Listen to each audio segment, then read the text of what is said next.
Je suis toujours dans la mer du Fiat suprême, dont l'amour est si grand qu'il est incapable de le contenir, et veut faire voir à sa créature les nouvelles surprises de son amour.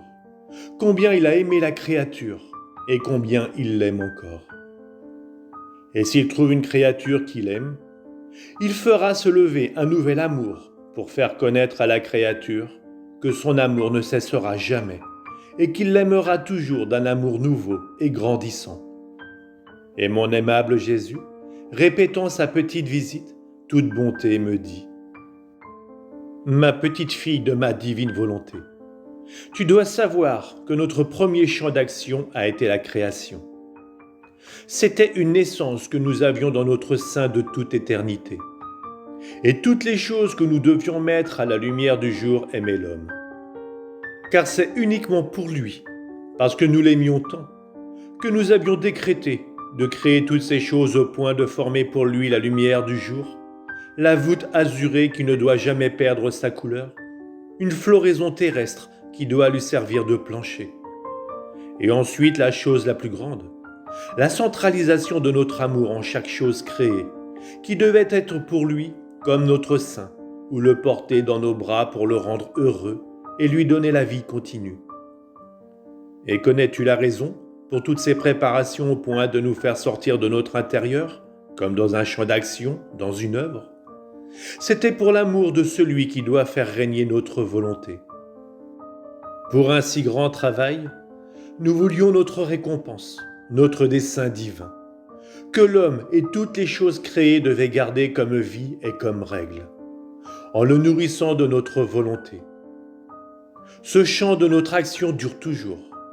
Notre amour le parcourt avec une incroyable vélocité, car nous ne sommes pas sujets au changement, nous sommes immuables, et ce que nous faisons une fois, nous le faisons toujours. Cependant, même avec un champ d'action aussi étendu, après tant de travail, tant d'amour qui palpite en chaque chose créée et en chaque fibre de l'homme, notre dessein n'est pas encore réalisé, c'est-à-dire que notre vouloir règne et domine dans le cœur de l'homme. Pourrions-nous jamais former un champ d'action aussi étendu, une œuvre qui continue toujours, sans parvenir à notre dessein ? Cela ne pourrait jamais être. Le seul fait que la création continue est le signe certain que le royaume de mon vouloir aura sa vie et son triomphe complet parmi les créatures. Nous ne savons pas faire des choses inutiles. Nous commençons par déterminer avec une très haute sagesse le bien, le profit et la gloire que nous devons recevoir, puis nous agissons. Je veux maintenant te dire une autre surprise. Lorsque la créature entre dans notre vouloir pour le faire régner, nous nous mettons à nouveau à l'œuvre dans le champ d'action. Nous renouvelons notre œuvre et nous centralisons uniquement pour la créature notre nouvel amour en chaque chose créée. Et dans notre excès d'amour, nous lui disons : Vois-tu combien nous t'aimons ? C'est uniquement pour toi que nous déployons notre champ d'action, que nous répétons toutes nos œuvres. Écoute, et tu entendras en chaque chose nos nouvelles notes d'amour qui te disent combien nous t'aimons, combien tu es couverte et cachée dans notre amour. Et oh, les satisfactions et les joies que tu nous donnes en nous permettant de répéter notre champ d'action pour celle qui vit dans notre volonté et ne veut rien savoir d'autre que notre volonté.